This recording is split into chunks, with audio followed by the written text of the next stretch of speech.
今日要講嘅故事叫七色花，希望你哋鍾意啊！有一個小朋友叫豆豆，有一日佢個媽媽叫佢去麵包店嗰度買甜甜圈，於是豆豆就買咗7個甜甜圈啦。佢將呢7個甜甜圈串埋一齊，一邊行一邊就東張西望。就喺呢個時候，一隻狗跟住喺佢後邊，個口仲擔住個甜甜圈添。豆豆覺得手攞住嘅嘢突然之間變得好輕喎，返轉頭一睇，慘啦！原來隻狗將佢剛剛買嘅甜甜圈偷晒嚟食，怪唔之得佢手入邊嘅甜甜圈變得咁輕啦。不過等佢發現咗嘅時候，已經遲咗咯，因為隻狗已經將最後一個甜甜圈食光晒啦，而家仲喺度好得意咁樣舐下條脷添。呸！你隻餵食狗！豆豆好嬲啊，於是就開始追隻狗啦。追下追下，狗跳過咗一個草堆，然後就唔見咗啦。豆豆跑到氣噓噓，好攰啊！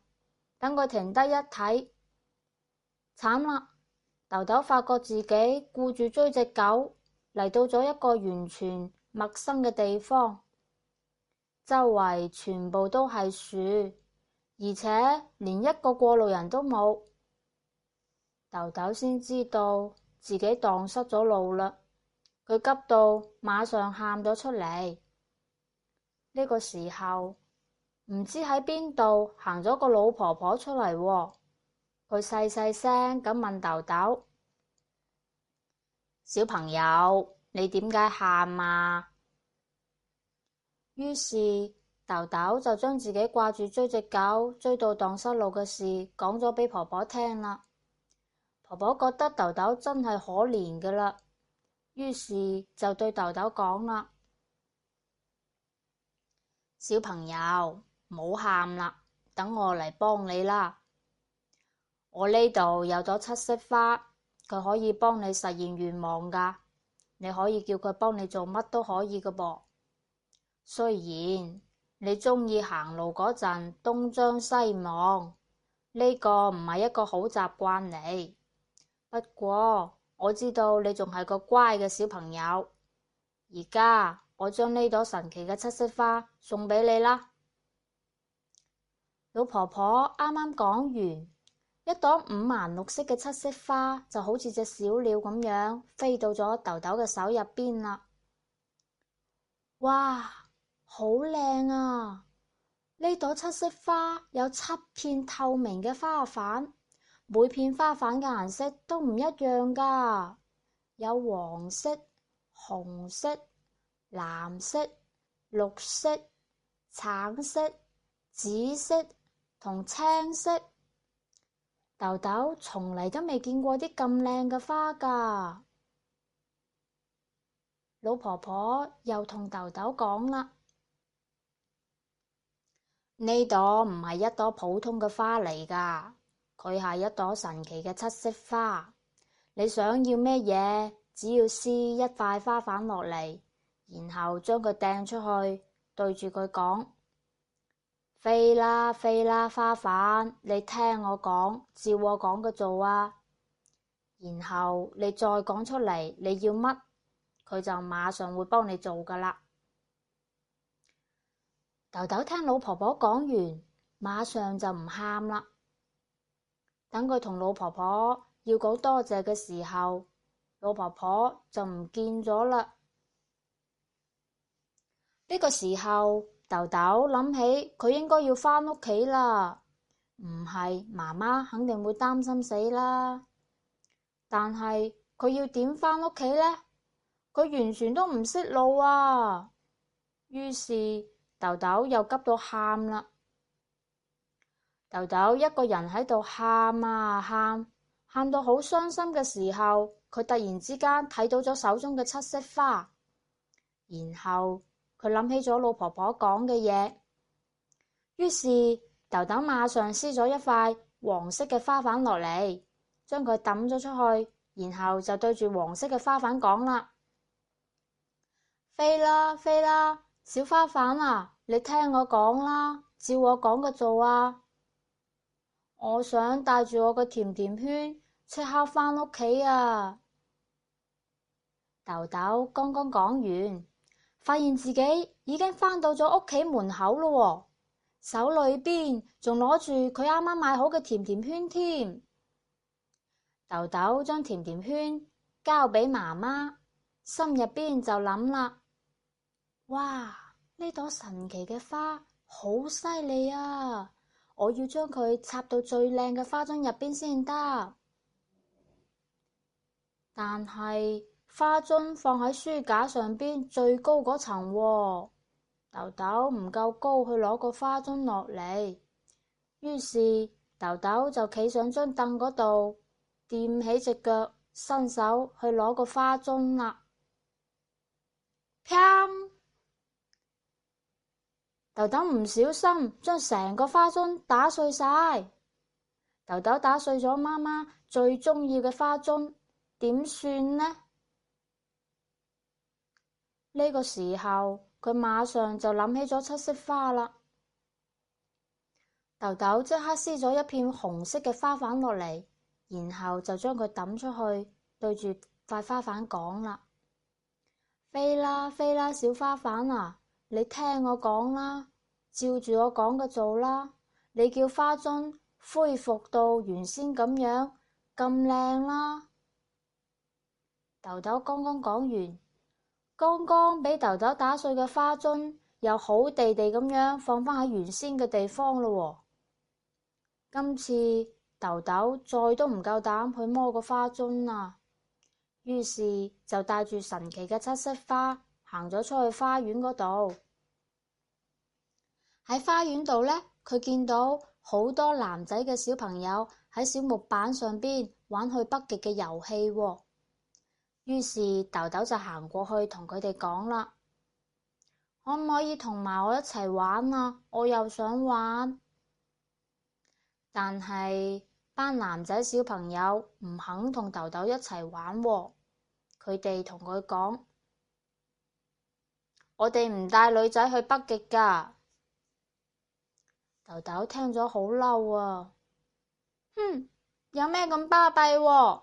我而家馬上就可以去到真正嘅北極嗰度。講完，豆豆就自己行咗出去大門口啦。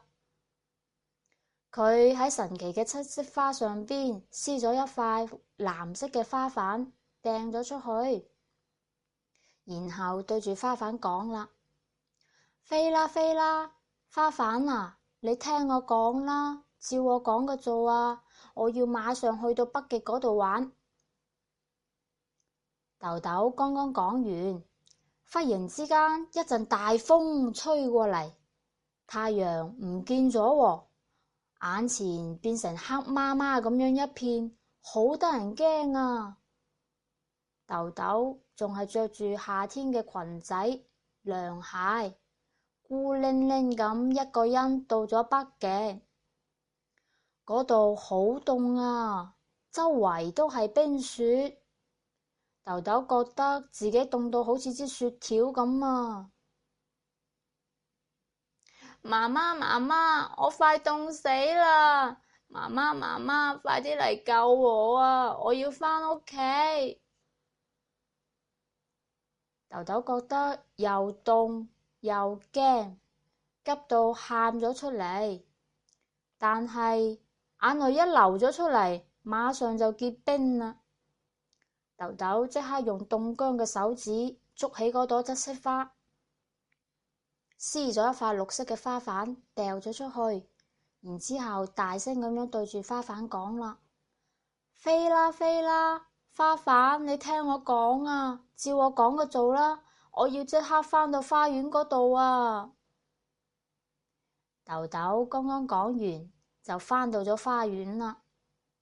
佢見到花園嗰邊嗰啲女仔小朋友喺度玩緊各種各樣嘅玩具，有小轎車啦、大皮球啦，仲有識得唱歌嘅公仔添噃。豆豆越睇越中意，心入邊就喺度諗啦，我要俾佢哋睇下究竟邊個嘅玩具最多。於是豆豆就喺七色花上邊撕咗一塊橙色嘅花瓣落嚟啦，掉咗出去就對住啲花瓣講啦：飛啦飛啦，小花瓣，你聽我講，照我講嘅做啊！你要將全世界嘅玩具都俾晒我。豆豆剛剛講完，不得可了啦！